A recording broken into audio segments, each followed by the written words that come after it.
네, 정치생쇼와 함께하겠습니다. 매우 중요한 주간입니다. 이번 주간에 바로 더불어민주당 대선 후보가 결정되기 때문입니다. 이번 주간이군요. 다음 주 일요일에 결정이 될 텐데 뭐 누가 될 것인가에 대한 그런 궁금증은 다들 해소된 것 같고 지난 2차 슈퍼위크로요. 그러나 지금 20만 표 차로 뒤지고 있는 후보가 마지막 남아있는 이 가능성을 집착하는 바람에 그게 유일한 볼거리가 됐습니다. 자, 오늘 정치 생쇼에서 이번 더불어민주당 경선 소상히 살펴보도록 하겠습니다. 나오신 분들 먼저 소개하겠습니다. 우리 휴먼한 데이터 이은영 소장님 어서 오세요. 네, 안녕하세요. 감사합니다. 네. 휴대전화 바뀐 것도 좀 자랑하시죠. 예, 아니 뭐 세상에 뭐 이런 것도 자랑해야지 뭐. 그 저기 여러분이 했을 때 요거 딱 펼쳤을 때 한 스크린 그걸로 바꾸셨어요. 축하드립니다. 아이고 부럽습니다. 예, 그래요. 아니 저도 부럽습니다. 예. 자, 그래요. 휴먼한 데이터 이은영 소장님 함께하셨고 대구 가톨릭대 프란체스코 학부 박진영 특임 교수님 어서 오세요. 안녕하세요. 네, 박진영입니다. 감사합니다. 예. 자, 그래요. 두 분과 함께 오늘 또 민주당 경선 이야기 중점적으로 다뤄볼 텐데 결론은 났다고 봐야 되겠죠. 그렇죠. 네. 네. 네, 그렇습니다. 이미 충청 경선 때 그때부터 결론이 이미 나왔어요. 그때 이미 다 그렇게 끝났다라고 말씀해 주셨어요. 근데 네. 이제 마지막 아직 한 61만 표 정도 남아있기 때문에 네. 매직 넘버 숫자가 나오더라고요. 아. 네, 그래서 70% 투표율 기준으로 했을 때 한 네. 17만 표 정도를 얻으면 이제 확실한 승리의 승자가 된다. 네. 이렇게 전망을 하더라고요. 그럼 만약에 이낙연 후보가 뒤집으려면 뒤집기는 어려울 것 같고 결선까지 가려면은 우리 낙연이 형은 몇 표 얻어야 됩니까? 지금 뭐 격차가 20만 표 나고 있으니까 예. 거의 한 뭐 30만 표는 받아야 돼요. 30만 표 이번에 네. 30만 표를 받아야 한다. 그 정도까지. 더 받아야 된다. 그쵸. 더 받아야 된다. 네, 그러니까 거의 딱 몰표를 30만 표를 얻는 더 게 아니라 받아야지. 30만 표 격차로 이재명을 이겨야 한다. 네, 네, 예. 그렇습니다. 큰 정말 만화에서나 나올 만한 그런 득표율일 것 같은데요.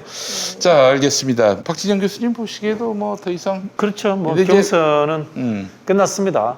이번에 2차 슈퍼위크 때도 우리 당원과 선거인단이 압도적인 표를 몰아준 것은 본선을 생각해서 네. 결선 없이 끝내자라는 전략적인 그런 고려가 포함되어 있었다. 이렇게 보시면 될 것 같아요. 자, 그래서 사실은 결과가 나오고 이제 추미애 후보한테 이제 뭐 그동안 고생했고 또 우리 저 검찰 개혁을 위한 아주 선명한 목소리를 내줘서 고맙다. 또 지난번 법무부 장관 때도 너무 고생 많다라면서 이제 마지막은 좀 추미애 후보한테 소신 투표를 하는 결과와 상관없이 그런 흐름이 이어질 줄 알았는데 이제 유동규 씨가 구속이 됐단 말이에요. 네. 그래서 또 게다가 또 지금 모양새가 국민의힘 그리고 조중동을 위시한 수구 언론들 그리고 아울러 이낙연 캠프가 함께 지금 원팀을 거기서 원팀을 할 게 아니라 딴 데서 원팀을 해야 되는데 네.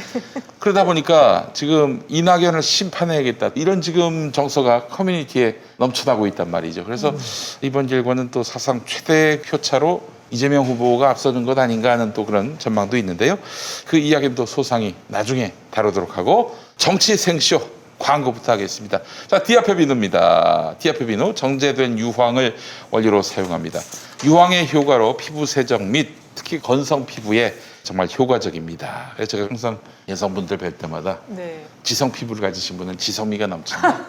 건성 피부를 가지신 분은 건성미가 넘친다. 이렇게 얘기를 합니다만은 정말 이 건성미를 살리려면 디아페 비누가 좋습니다. 네. 거기에다가 이제 제주도산 마유 오일, 말에서 얻은 기름입니다. 제주도산 마유 오일을 사용해서 보습 효과도 정말 뛰어납니다. 또한 피부 건강에 이로운 성분들이 포함된 어성초를 원료로 사용하는데 단순 천연 재료가 아닌 6주 동안 발효 숙성시킨 한방 재료를 사용해서 더욱 피부에 좋습니다. 요즘처럼 낮과 밤의 온도차가 커지는 환절기에 특히 좋습니다. 피부 트러블로 고통받는 아이들, 환절기 가려움이 심해지는 부모님들께도 강력히 추천합니다. 피부에 정말 좋은 고급 수제 비누 디아페 비누를 김용민닷컴에서 가장 저렴한 가격에 만나실 수 있습니다. 김용민닷컴은 디아페 비누 단 한 개만 구입하셔도 배송비는 무료입니다. 그동안 효과가 궁금했는데 배송비 부담에 장바구니에 넣어두셨던 분들 이번 기회에 꼭 경험해 보시기 바랍니다. 10월에도 김용민닷컴의 좋은 제품을 저렴한 가격에 게다가 배송비까지 완전 무료로 만나실 수 있습니다. 쇼핑 후원이다 김용민닷컴입니다. 특히 이 비누 세정 네. 효과가 탁월해가지고 네. 여기 왕자를 새겼는데 이 좀 잘 지워지지 않는 분들 있죠? 디아페빈 한 번만 닦으면 싹 지워집니다. 네, 그래요. 이렇게 씻으면 안 돼. 그래. 근데 이제 또 이게 비눗물이 강력해가지고 이렇게만 씻어도 손가락만 씻어도 이게 비눗물이 흘러가지고 다 지워져요. 네, 여러분 디아페빈은 많이 사용해 주시기 바라겠습니다. 또 저것도 있다. 디아페빈은 말이죠. 네. 이 사타구니 가려움증 있지 않습니까? 이거 쓰면은 아주 약도 거의 약이에요. 네, 약. 약 효과가 그래요. 있군요. 어떤 분에게 특히 필요합니다. 여러분 저 아크로비스타에 사시는 어떤 분 우리 디아페빈은 많이 이용해 주시기 바라겠습니다. 이거는 좌파 우파 가리지 않아요. 디아페빈은 네. 쪽벌남. 네, 그렇습니다. 그리고 저 어느 분이 그랬다는 건 아니지만 남자는 남자 반스 입고 여자는 또 여자 반스를 입어야 합니다. 이 이치예요. 네. 자연의 이치 아닙니까? 네. 괜히 그래가지고 저 몸만 고생하면 안 됩니다. 하늘의 큰 뜻과 사랑 가득한 전 세상의 꿈이 여기에 있네. 서로가 서로의 희망과 빛이 되어 우리의 꿈을 이루자. 우리는 자랑스런 늑봄의 길을 따라 당당하게 가는 이 땅의 주인들. 즐겁게 배우고 배워서 남을 주는 늑봄 학교 만만세. 하늘의 큰 뜻과 사랑 가득한 참 세상의 꿈이 여기에 있네. 서로가 서로 자, 정치 생쇼 시작하겠습니다.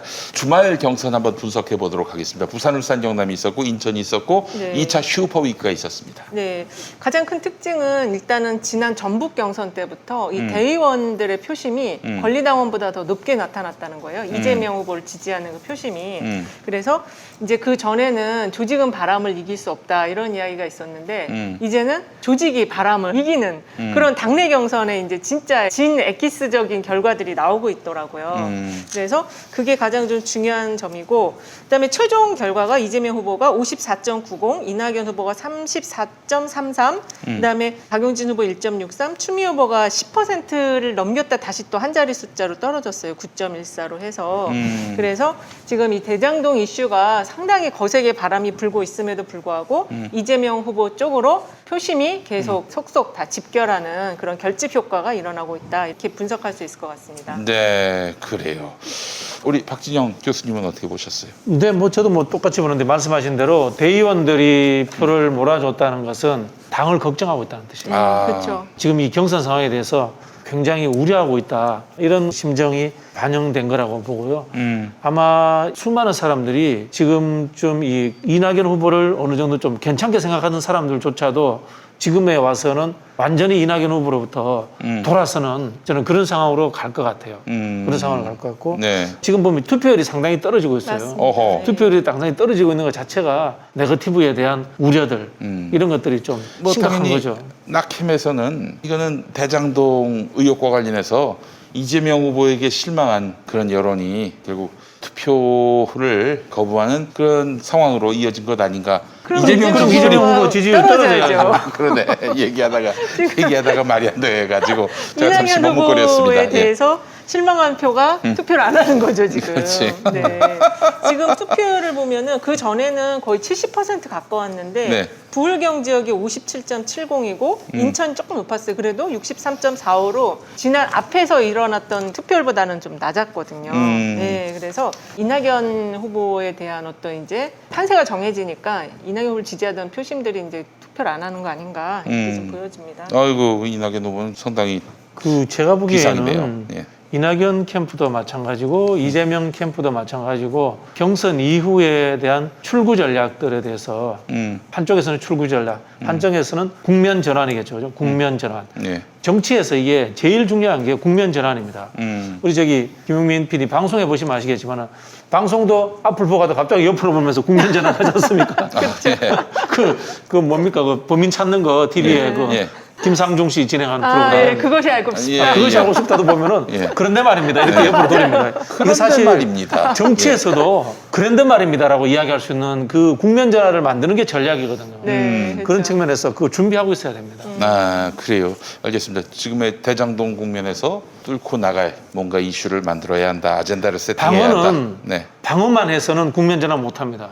또 다른 공격을 찾아내야 됩니다. 네, 그렇지. 그렇죠. 예. 지금 이제 대장동 건과 관련해서 유동규 씨가 구속됐고 그리고 이제 또 지금 대장동 국면을 계속해서 언론들이 이슈화하고 있단 말이죠. 네. 검찰에서는 뭐 윤석열 대처럼 이렇게 저렇게 그냥 뭐 기사거리를 전해주는 것 같지는 않습니다. 뭐 도리어 무슨 창밖으로 유동규 씨가 휴대전화를 던졌다는 것은 잘못된 것이다라고 팩트 체크를 해주고 있어서 아직까지 검찰이 어느 편에 서가지고 좀 편향되게 선거판에 개입한다라고 볼 여지는 좀 약해 보입니다만은 뭐 또 보기에 따라서는 개입하고 있다. 왜 지금 사실은 김만배 등이 우선적으로 구속영장이 이제 청구돼야 하는데 네. 유동규부터 하느냐 뭐 이걸 두고 이제 논란들이 있는데 어쨌든 유동규 구속으로 인해서 대장동 이슈는 이제 막판 경선 막판 변수가 됐습니다.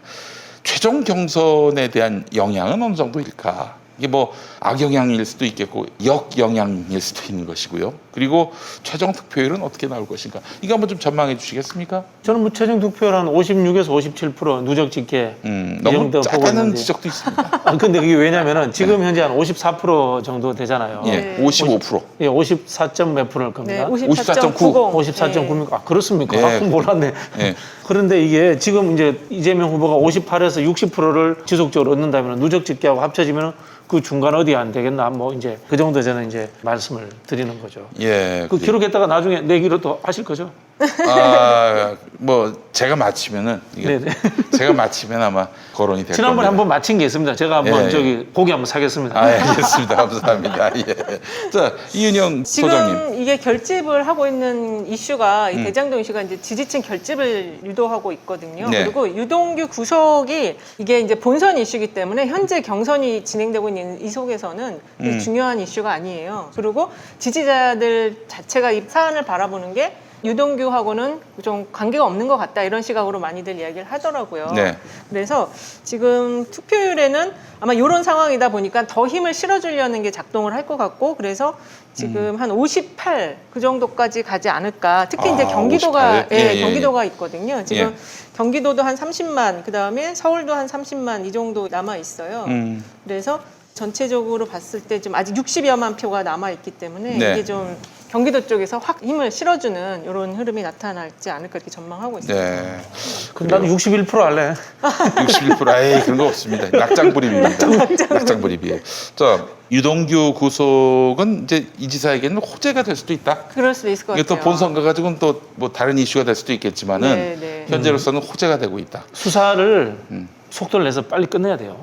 저는 그게 핵심이라고 보고요. 네. 결국은 이거는 이 정영학 씨의 녹취록을 다 믿을 수는 없는 거고 네. 돈의 흐름이지 않습니까? 네.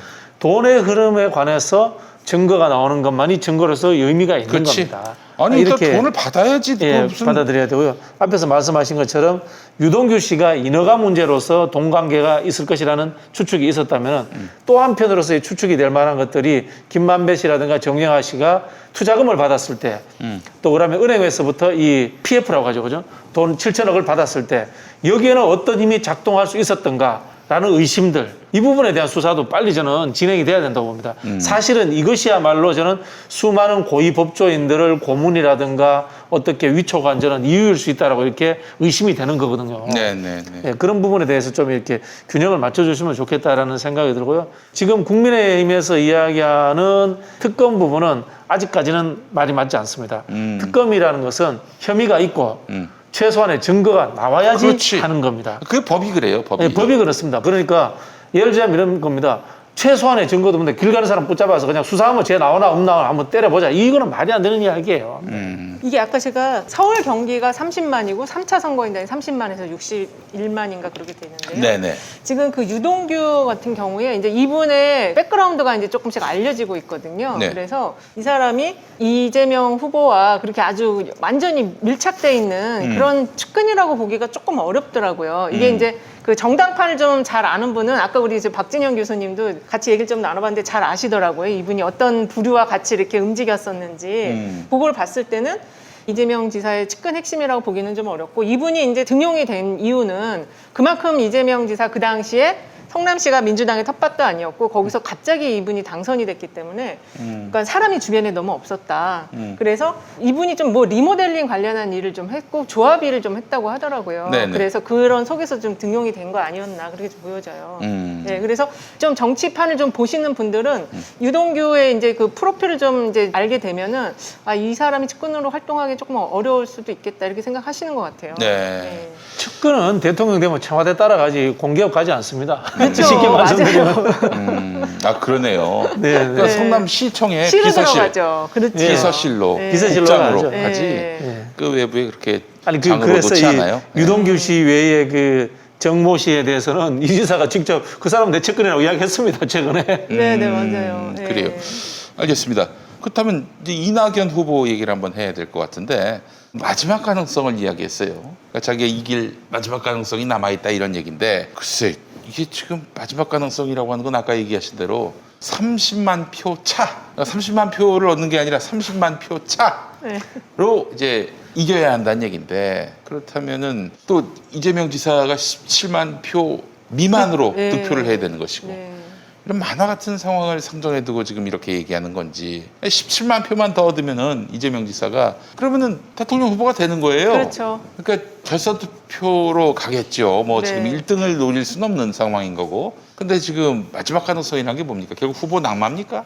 그런 얘기가 있는 것 같고요. 지금 단톡방에는 이 민주당의 경선을 중단시켜야 된다는 그런 카드 뉴스가 마구마구 돌고 그 있어요. 저 똥파리 논객이라고 불리는 인간들이 그런 네. 얘기를 계속했어요 그동안. 예. 예. 지금 또 보도에 따르면은 그 방송 3사 최종 토론회가 무산됐다는 얘기가 있어요.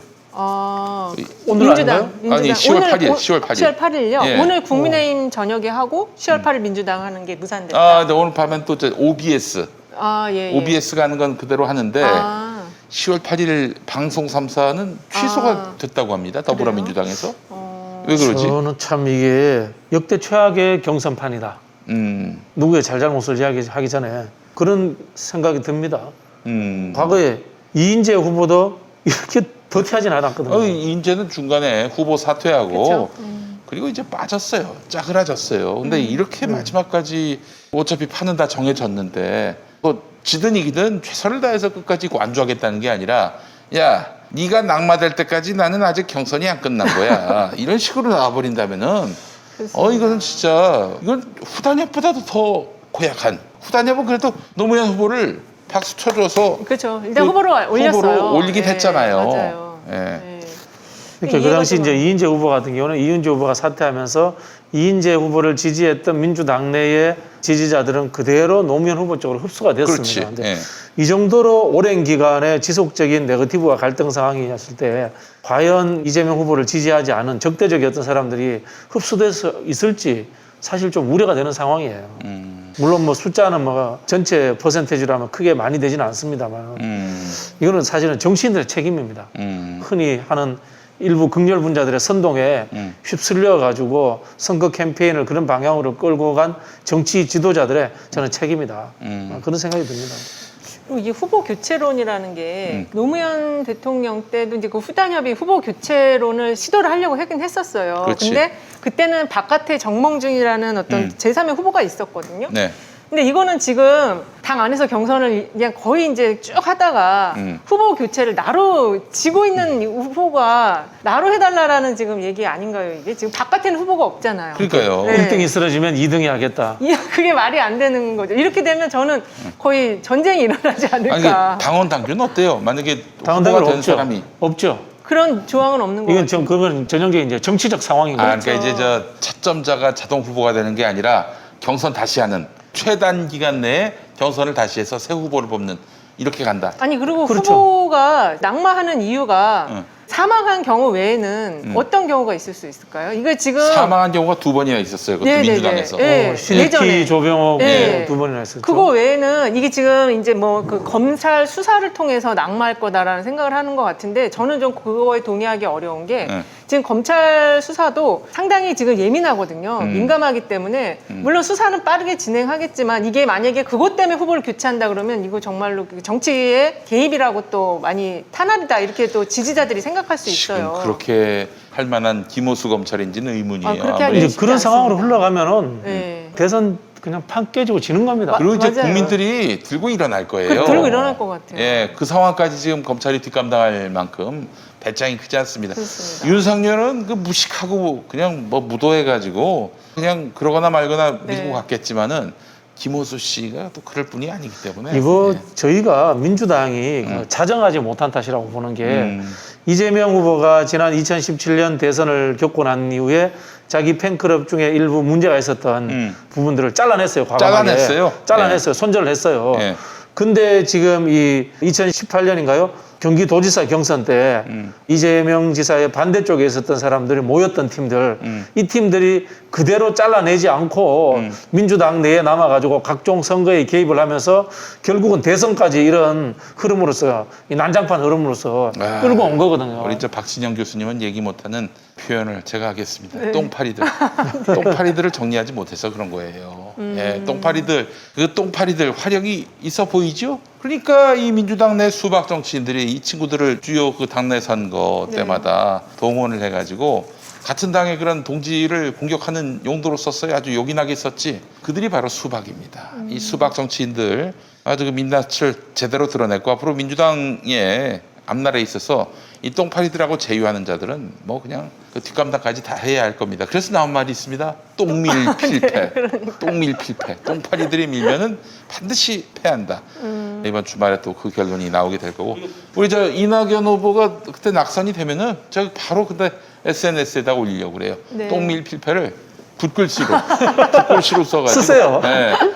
아니 여기다 퍼포먼스를 한번 하세요. 바닥에다가 놓고 아주 똥밀필패를 화산지 제가 깔아놓고 한번 대형 붓으로 한번 쓰세요. 예, 한번 하겠습니다.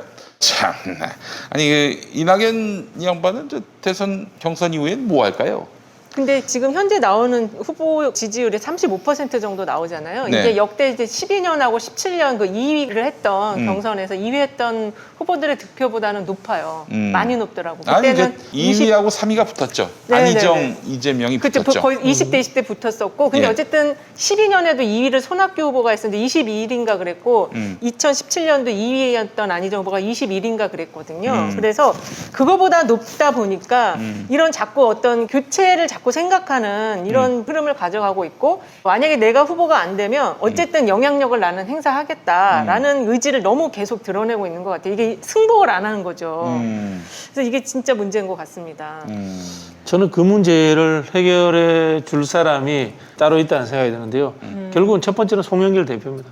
예. 송영길 대표고 두 번째는 뭐 정치에 개입할 수는 없지만은 문재인 대통령께서 보통 이제 후보가 선출되고 나면은 청와대 방문합니다.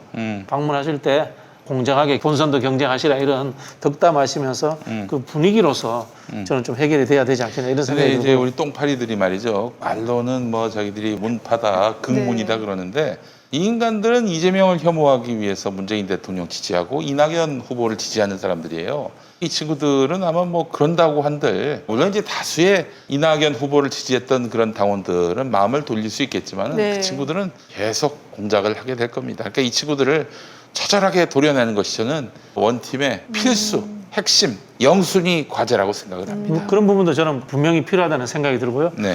제가 이제 우리 댓글 다시는 분들한테 한 번씩 저기 송영길 대표 칭찬해서 제가 뭐 악성 댓글도 달렸는데 송영길 대표 역할이 중요합니다 또. 굉장히 중요합니다. 네. 예. 근데 어제 무슨 그렇죠. 팥죽 뭐 쓸데없는 얘기를 하셔가지고 왜 그런 아이고 안 해도 될 말을 하셨나 아니, 봐요. 그러니까 한 번씩 안 해도 될 이야기를 하시는데 송영길 대표님은 이준석 대표하고 토론하는 거가 제일 관심사인 것 같아요. 그렇게 토론하고 싶어 하시는 거예요. 그리고 이재명 캠프에서도 참 표현이 그렇습니다만은 선별해서 이낙연 캠프에서 합리적인 분들과 좀 빨리 소통을 하는 게 좋겠다 그런 생각도 들고요.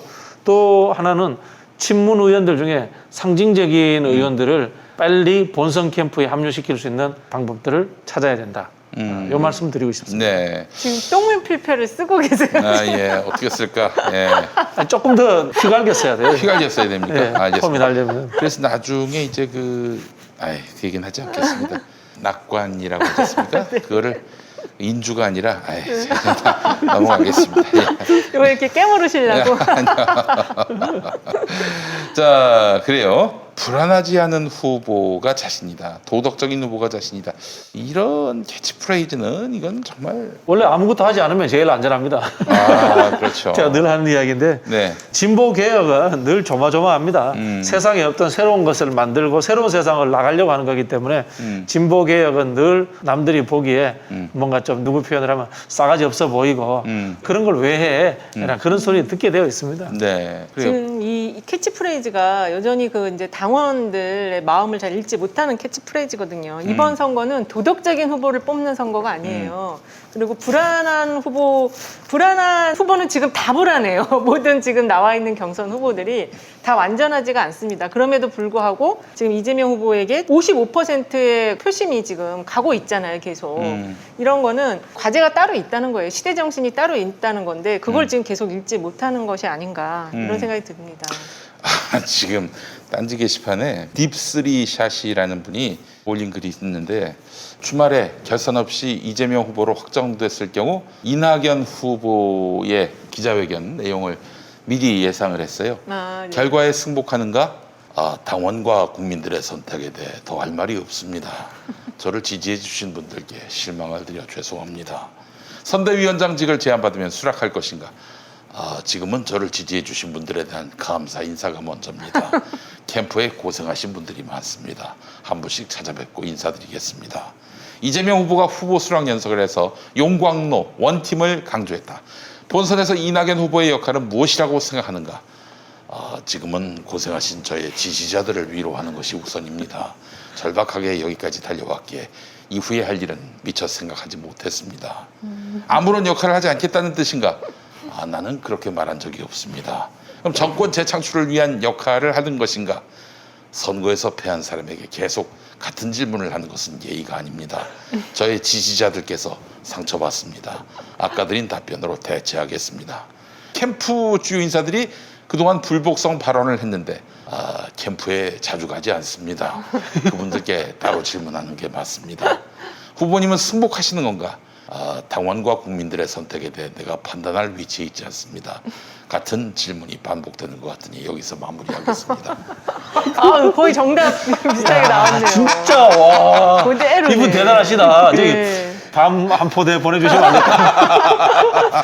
너무 정확하시다. 네, 그래요.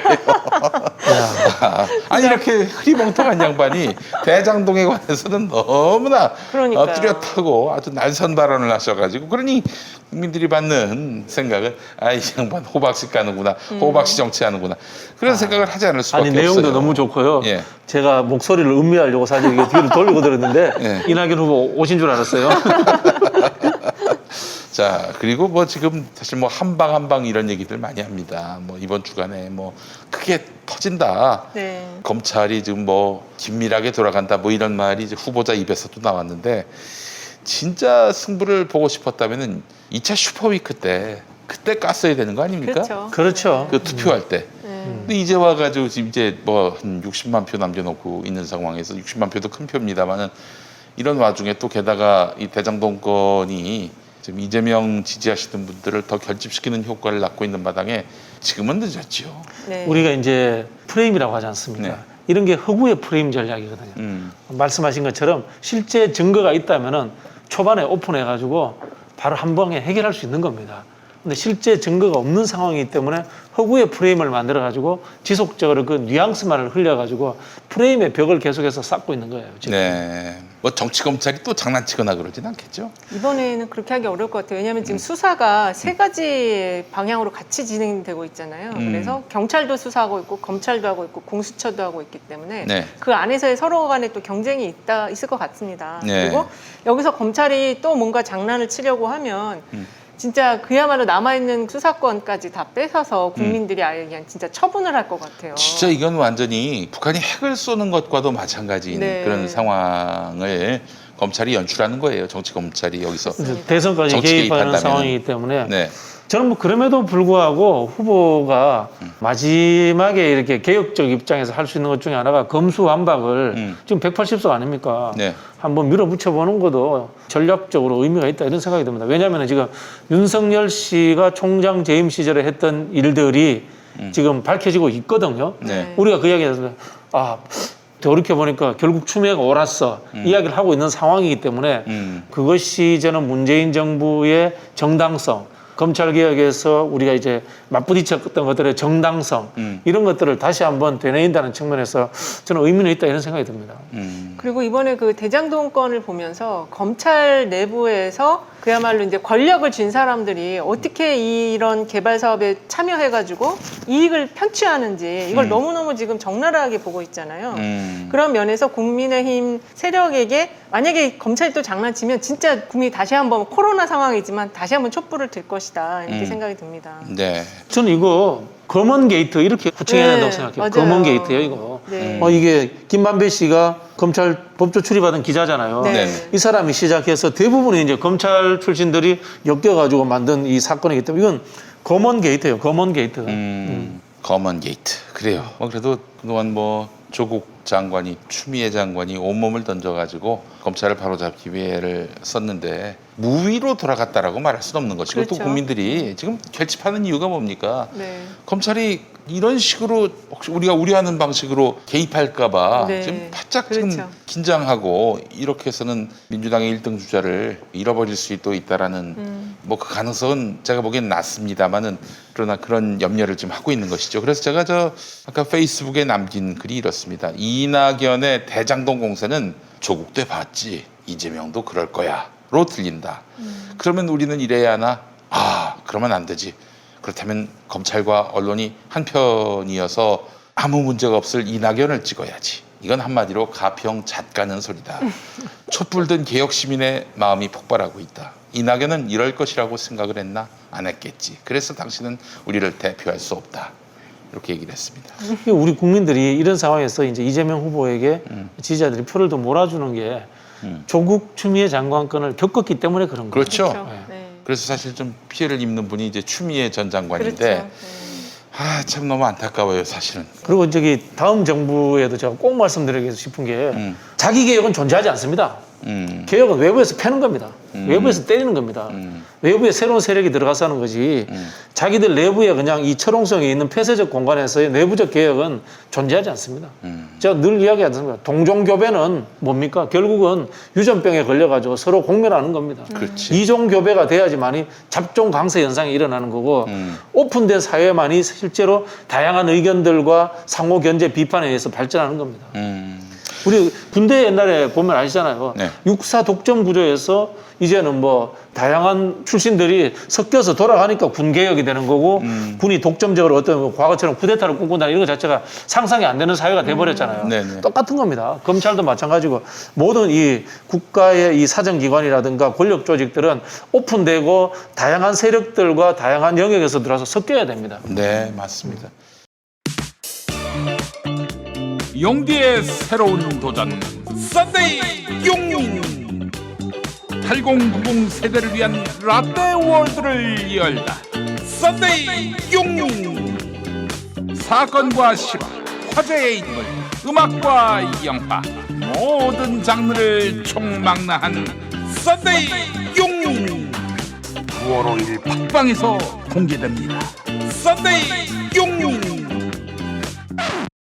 아이고 이거 구독해달라는 말을 깜빡했네. 썬데이 영민 구독 썬데이 구독 부탁드립니다. 자, 그 추미애 후보의 앞날을 한번 좀 얘기해봤으면 좋겠는데 선전했어요. 그리고 그렇죠. 네. 경선에서의 어떤 자세란 무엇인가를 그 모범을 보여줬다라고 저는 생각을 합니다. 맞습니다. 사실 정말 이재명 후보만 없었다면은 온몸을 던져서 지지하고 싶은 분이기도 한데 추미애 후보가 말이죠. 어떻게 보세요? 이번 추미애 후보의 경선 레이스. 그러니까 지금 전체 이제 경선을 한번 총평을 해보자면 네. 경선은 흥행을 했거든요. 했는데 감동이 없는 경선이 된 거예요. 아, 그 이제 뭐 같은 당 내 어떤 후보의 네거티브 때문에 그렇게 된 것 같은데 근데 그 속에서 그래도 그나마 약간의 긴장과 재미를 준 사람이 바로 추미애 후보였다라는 생각이 들고, 근데 지금 막판에 이제 대장동 이슈가 터지면서 표심이 이제 추미애 후보에게 갈 표가 지금 이재명 후보 쪽으로 막 쏠리고 있거든요. 네. 그래서 추미애 후보가 뭐 장난처럼 예. 내 표 내놔 그렇게 이재명 후보한테 얘기했다는 그 경선장 거기서 예. 장난처럼 그렇게 했다는 얘기도 있는데 예. 어쨌든 충분히 그동안에 추미애 후보가 장관 시절에 그 비호감이 분명히 있었거든요. 근데 그것도 상당히 이미지가 이제 좀 개선이 될 수 있고 앞으로 정치적으로 굉장히 중요한 역할을 하실 수 있다. 그리고 향후 이제 만약에 정권을 계속 연장을 한다면 이 정부의 성격 자체에서 추미애 후보가 담당할 한 축이 굉장히 큰 축이 있다. 이렇게 말씀드릴 수 있을 것 같아요. 2002년도 이제 노무현 경선 때 끝까지 완주해 준 사람이 그렇죠. 정동영 후보예요. 그렇죠. 그리고 사실은 다음 정부의 황태자가 된 거거든요. 네. 이제 경선 지킴으로서 역할들인데 저는 뭐 그런 역할도 할 수 있다는 생각이 들고요. 또 하나 뭐 좀 이렇게 구체적으로 저는 좀 상상을 해보자면은 지금 이분이 뭐 여러 다른 선출직으로 갈 수 있잖아요. 그죠? 네. 지금 종로 보궐선거도 있고 또 서울시장 선거도 있고 또 공직에 또 다시 갈 수도 있고 뭐 여러 가지 저는 경우의 수가 있다고 생각하는데요. 지금 우리가 또 물론 이제 경선이 끝나야 됩니다만 고민해야 될 게 종로 보궐선거예요. 아, 그렇죠. 종로 보궐선거의 후보가 대선 후보의 런닝메이트가 되는 그런 상황이 저는 흘러가고 있다고 봅니다. 그래서 이제 종로 보궐선거의 후보는 선출되는 후보가 이재명 후보가 선출된다면 보완적인 후보, 이재명 후보가 좀 약한 부분들 뭐 20, 30대나 뭐 여성들이나 이런 데 약하다면은 그런 쪽을 좀 보완해 줄 수 있는 새로운 인물이거나 아니면은 또 정말 이 옆에 섰을 때 런닝메이트처럼 보일 수 있는 큰 인물이거나 이런 사람들 중에 하나가 저는 종로 보궐선거에 나가야 된다고 생각하거든요. 종로 보궐선거에 나가는 후보가 당락은 뭐 저는 중요치 않다고 봅니다. 네. 저도 괜찮다고 봅니다. 저도 괜찮지만은 이 대통령 선거라는 큰 판에 도움이 되는 후보를 보내야 되기 때문에 저는 혹시나 추미애 후보도 그런 하나의 역할을 할 수 있는 사람 중에 하나가 아닐까라는 이런 생각이 드는데 문제는 이건 사실 추미애 후보한테 좀 미안하죠. 그렇죠. 만약에 그런 이야기가 나오면. 좀 격이 좀 많이 맞지 않죠? 그렇죠. 법무부 장관도 그렇고. 그렇죠. 그렇죠. 네, 그렇죠. 그럼에도 불구하고 이제 자기 몸을 던져서 희생한 그런 추미애 장관인데 국민이 참 많은 빚을 지고 있습니다. 그 점을 우리가 분명히 기억해야 할 것이고요. 지금 우리 당원과 지지자들한테 빚을 지게 하는 그런 마음을 만드신 것 같아요. 아, 그래요. 참. 그 2002년 대선 때도 이게 돼지 엄마라고 그래서 그렇죠. 예, 예, 예. 대통령 그 돼지 정통 운동하는데 엄청 크게 기여하셨잖아요. 네. 그러니까 진짜 다시 생각해 보니까 정말 이 가치가 이번에 참 빛이 나는 것 같네요. 그 사이에는 또 약간 이제 여러 가지 우여곡절도 있긴 했지만, 예. 근데 왜 그때 그 열린우리당에 합류는 안 하셨을까? 그게 참 지금도 미스테리입니다. 그 당시에는 내부에 이제 권력 투쟁이 심했었어요. 그게 왜냐면은 뭐 제 이야기가 다 안 맞을 수도 있습니다만은 제가 이제 그 당시에 이제 어른들을 통해서 이야기 들은 걸 정리해 보자면은 노무현 대통령은 애초에 이제 신당을 할 생각이 별로 없었는데 결국은 이제 그 당시에 또 구동교동과의 호남 패권을 놓고 당내 패권을 놓고 이제 신주류가 부딪히면서 이 신주류는 이제 천신정. 천신정이죠. 예, 예. 구주류는 그냥 동교동고 이것도 동교동에도 또 신파가 있고 구파가 있잖아요. 그 이제 추미애 의원 같은 경우는 동교동 신파와 이제 하나갑 대표와 그렇죠. 이제 정치를 같이 하셨던 분이고 그쪽이 이제 상대적으로 좀 개혁 성향이에요. 근데 이 천신정 입장에서는 그렇지 않습니까? 이제 칼자루를 쥐었는데 다 쳐내고 대장하고 싶지 조금 형들 조금 남겨두고 싶지 않았을 거 아니에요. 아. 이제 뭐 그런 갈등 상황이 있었던 것 같아요. 아, 그 형님들이 사실은 저 노무현 정부를 다 말아먹으셨다고. 저 어렵게, 어렵게 했죠. 아니, 뭐 말로가 다 안 좋았죠. 아니 신기남 의원은 특별히 나쁘게 한 게 없어요. 그래요? 예, 예. 신기남 의원은 끝까지 의리를 네. 지켰습니다. 예. 네네네. 예. 그래 세 분 다 한 건 좀 네. 과했고요. 네, 예, 예. 그런 부분이 있는데 아니 그 세 분이 욕심을 내지 않았다면 우리 추미애 누님도 열린우리당에 그렇죠. 합류할 수 있었겠다. 뭐 그런 생각이 들고요. 저는 아니, 이번에 아니, 추미애 분당될 일이 없었겠다. 그렇죠. 네. 분당될 가능성이 없었죠. 그때 야사를 들어보니까 또 신당 동력도 떨어졌는데 아 신당 이제 포기할까 말까 뭐 이런 상황인데 갑자기 이제 한나라당에 있던 독수리 오형제가 또 넘어오는 거예요. 아, 그러니까 이제 신당을 안 할 수가 없는 상황으로 다시 또 흘러가고 뭐 그 이야기를 제가 옛날에 많이 들었습니다. 아 그래요. 그런 일들이 있었군요. 근데 이번에 알겠습니다. 어쨌든 추미애 후보의 재발견이라는 게 저는 과거에 추미애라는 정치인에 대해서 강단 있는 사람이다. 이 정도까지는 생각했는데 이분이 사고가 진보 개혁적이라고는 저는 생각을 안 하고 있었거든요. 근데 이번에 그 지대론이라든가 이런 것들을 들고 나오는 것을 보면서 깜짝 놀랐습니다. 아유, 네. 그 어떤 후보보다도 진취적이고 맞아요. 진보적이었습니다. 특히 이게 이 추미애 후보의 지지율을 만들어준 게 조직이 없잖아요. 이분이. 네, 조직이 그렇죠. 없고 지금 같이 하는 의원도 없는데 결국 권리당원들이 이렇게 만들어준 걸 봤을 때 이 민주당의 권리당원들의 성향이라는 거를 한 번 더 연구를 해봐야 돼요. 굉장히 진보적으로 지금 바뀌어야 있다라는 거죠. 알겠습니다.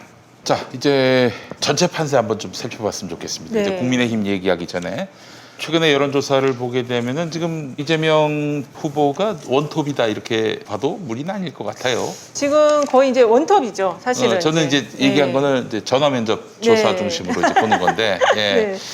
뭐 이제 여론조사 전문가들이나 이 정치 전략가들은 섞어서 봐야 된다. 네. 이렇게들 말씀하시지만 저는 네. 왠지 좀 전화 면접만 보는 너무 많기도 하거니와 네. 그래도 참 안정적이고 설득력 있게 결과가 나와가지고 저는 그렇게 NBS. 보는 편인데 예. NBS 조사도 그렇고 한국갤럽 조사도 네. 그렇고 그렇습니다만은 또 그 방송 3사 조사들 그렇죠. 특히 그렇습니다. 네. 예.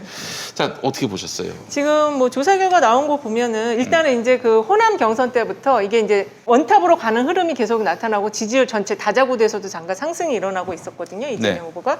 그리고 이제 30% 넘는 조사들이 나왔는데 어저께 나온 거 보니까는 KSY 조사가 약간 또 떨어진 걸로 이재명 후보 떨어진 걸로 나왔는데 ARS 조사에서는 어쨌든 지금 이재명 후보가 1위를 하는 것들이 나오고 있어요. 네. 그래서 지금 항상 이제 2등이었는데. 네, 이제 ARS 쪽에서도 반영이 되고 있고 전화 면접 조사는 계속 1위를 하고 있었고 네. 그렇게 볼 수 있고 지금 이제 국민의힘 후보들 근데 아직 이낙연 후보가 한 자리 숫자로 간 것도 있고 두 네. 자리 숫자인 것도 있거든요. 그래서 여기가 이제 이번 주 끝나고 나면 이제 사라지겠죠. 이 막대가. 그렇죠. 그러면 이제 이쪽 대세론으로 확실하게 이재명 후보가 30%를 넘어서는 것들이 나올 가능성이 높고요.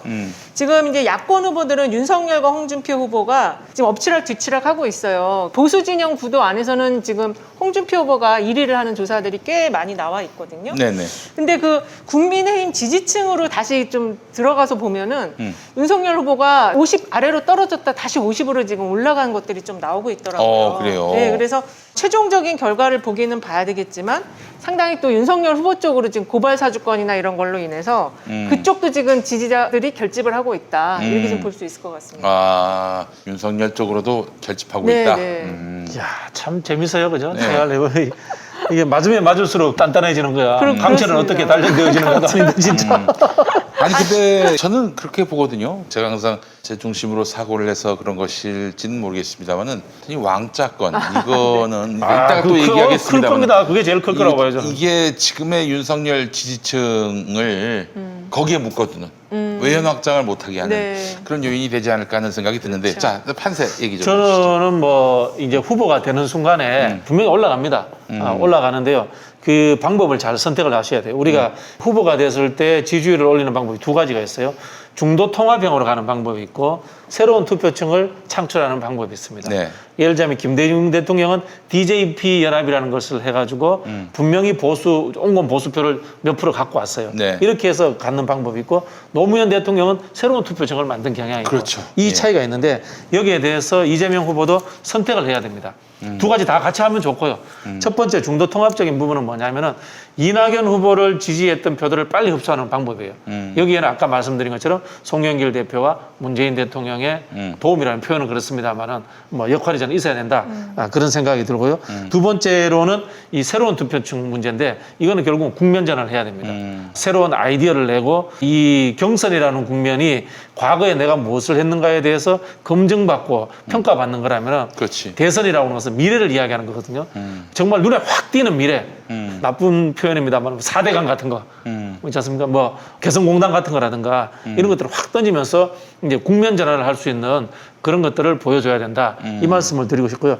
또 하나 우리 지지층들에게 당부드리고 싶은 것은 후보가 본선에 가면은 중도 확장을 위해서 중도적 정책을 쓸 수 있습니다. 여기에 대해서 전략적으로 우리 지지층들도 좀 이해를 해주셔야 됩니다. 예, 그런 부분이 있고요. 또 한편으로 후보는 중도적 확장 정책을 쓰면서 흔히 하는 집토끼 또는 진보적 세력도 놓치지 않는 하나의 또 이 좀 급진적인 정책 이런 것도 또 같이 내놔야 됩니다. 네. 이게 흔히 이야기하는 옛날에 우리 이야기했던 이제 혁신적 중도라고 하는 건데요. 좌우의 폭이 크면서 아주 폭넓게 활동해야 됩니다.